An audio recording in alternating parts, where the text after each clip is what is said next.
All right, guys. So we're moving to the last section in this chapter. Some of you are probably thankful that we're saying that we're at the last section. But hopefully you've learned a lot through this about inequalities. And so we're finishing up by talking about absolute value inequalities. And one of the first things I want to talk about is to remind you, I guess, that when you're dealing with absolute value, remember that you actually have two different answers for most of these. And when we get into Algebra 2, we're going to talk about some that maybe a solution is not really a solution. But for this purpose of Algebra 1 here, we're going to be just talking about the fact that there are two different ways to get there. So let me draw this real quick, and I won't take a lot of time doing this because I know some of these videos can get kind of long. We're talking about absolute value in general from -2 back to 0. Even though I'm moving from a negative number to 0, I'm still moving a total distance. Again, absolute value is really about distance. I'm moving a distance of 2, okay?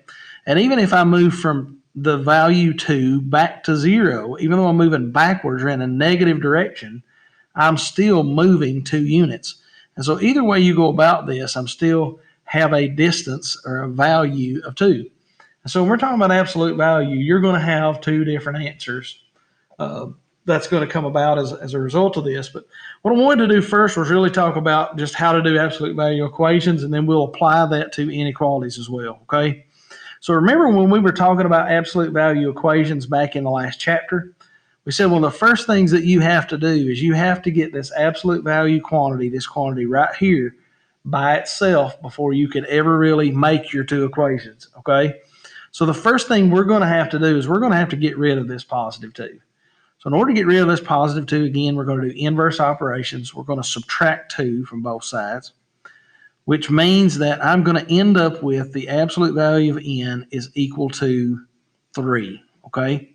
Now, at that point, I've got to think about the fact that I've got two different ways to write this. I could write it just the way it is, which is n equals 3.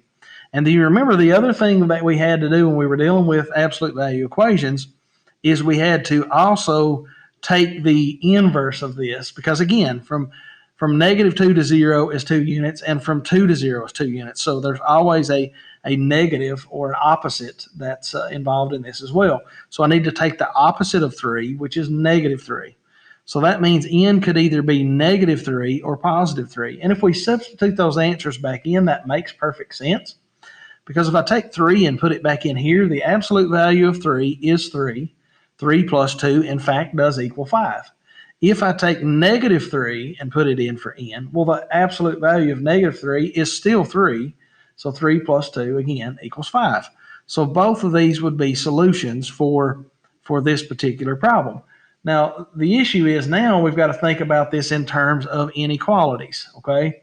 And most of your answers, I'll go ahead and tell you on your practice, is going to be in graph form, so you have to know what the graph is of each of these. So let's look at this again. Let's think about the absolute value of n plus 2. This time, we're going to use greater than 5, okay? So let's just think about it in that context, the same exact problem, but this time we've got an inequality symbol instead. Well, here's what I want you to realize. In order to do this, you've still got to get this absolute value quantity by itself before you ever really start to make your two inequalities. So we're going to do the same steps again. We're going to subtract 2 from both sides, okay? So I'm going to end up with the absolute value of n is greater than 3. So now I can make my two inequalities. The first one is going to be the same as the way I started. So n is greater than 3. The second one, however, remember we had to take the opposite of what we had over here. So with inequalities, here's the added step that you have to do. So I'm going to go ahead and write the n the way it is, but I have to reverse this inequality symbol, and I have to take the opposite of the 3. In this case would be -3, okay? So with this particular problem, here would be my two solutions. N has to be greater than 3, and n could also be less than -3, okay? So let's think about that as a graph, and we'll also substitute it in and look back at it as well. So if you look at this in a graph form, I'm going to go ahead and put a -3. I'll put me a 0 here, and I'll put a +3. That should be enough to help us to know what we're doing. And again, n is greater than 3. There's no line there, so that means an open circle, and then I'm going to shade in this direction, okay? This one says n is less than negative 3, so again, I'm going to use an open circle, and I'm going to shade in this direction. Now let's think about what we're really saying. For example, the number 4 is right over here. So if I put 4 back into this equation, 4, the absolute value of 4 would be 4. 4 plus 2 equals 6, and 6 is indeed greater than 5. If I try to choose, for example, 0, if you notice, if I put 0 in here, absolute value of 0 is 0. 0 plus 2 is 2, and 2 is not greater than 5. That's why it's not included as one of my solutions, okay?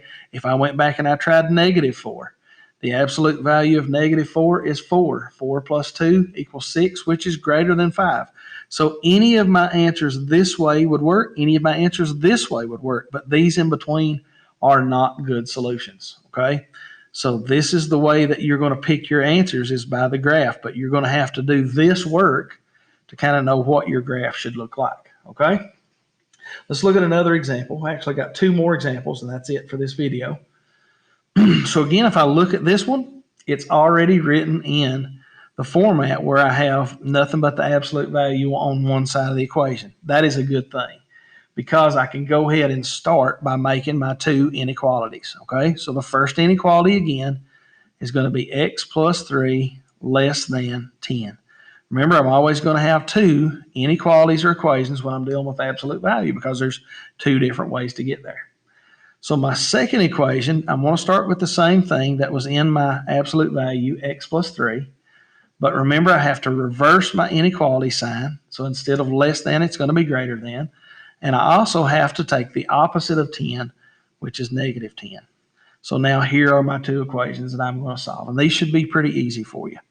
So I'm going to get x by itself, I'm just going to subtract 3 from both sides, which is, this is going to cancel. And that's going to leave me with x is less than 7, okay? Here I'm going to be subtracting 3 from both sides, just like I did with that one. The only difference is now I've got x is greater than, and here I've got negative 10 plus negative 3. Negative 10 plus negative 3 would be negative 13.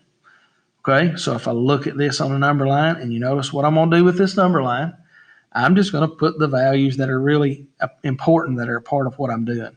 So negative 13 would be over here, 7 would be over here, and just for good measure, we'll put a 0 right there.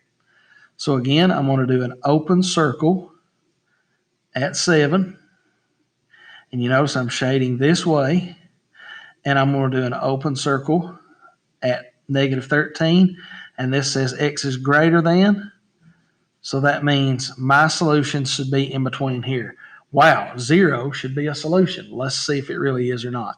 So if I put 0 in here, 0 plus 3 is 3. The absolute value of 3 is 3, and 3 is in fact less than 10, so it worked. This would be our graph and would be our solution. And here's our actual 2 solutions that we used to try to develop that graph. So last but certainly not least, I want to give you what I would call a kitchen sink problem. This one has everything you could possibly throw at it. You shouldn't get any problem on your practice that's any more difficult than this. And really, this is not that difficult. Remember, we got to deal with the addition or subtraction first. Then we'll deal with the multiplication, okay? So we have a 7 that's being multiplied times this absolute value portion. And then we have a negative 8 here, okay? So the first thing we're going to do is we have to get this part by itself first. So in order to do that, I'm going to have to add 8 to both sides. I'll add 8 to both sides, and I'm going to go ahead and put my line just so I can keep up with what's what. So I've still got 7 times the absolute value of 3y minus 4. This cancels out. Less than or equal to 48 plus 8 is 56. Now again, from here, I don't want to just start making my 2 equations. I've got to make sure I get this by itself first, okay? So remember that rule. Always isolate the absolute value portion on one side by itself before you make 2 equations. So now I've got 7 times this. Well, how do I undo multiplication? Well, the way to undo multiplication is through division. So I'm going to divide by 7 on both sides.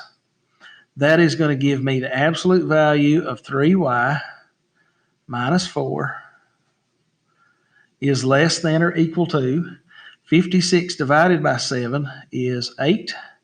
And now I've got this portion by itself, and I could go ahead and finish solving. So I'm going to help you set it up one more time. So here we're going to take 3y minus 4 is less than or equal to 8.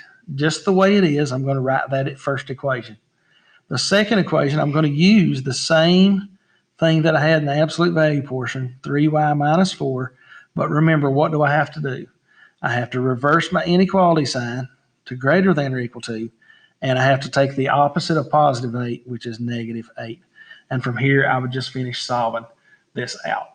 So again, I could add 4 to both sides, and I would have 3y is less than or equal to 12. Divide by 3 would give me y is less than or equal to 4. And last but certainly not least, I'm going to add 4 to both sides. So I would get 3y is greater than or equal to negative 4. Divide by 3, and I would get y is greater than or equal to negative 4/3. So those would be your two answers that you would end up with, and obviously you could graph those. We won't do that for the sake of time today. Obviously, you already heard the phone ringing. So if you need any help or have any questions, feel free to give us a call, email us, send a private message. Either me or Miss Wheeler would be glad to help you with these problems. Thanks.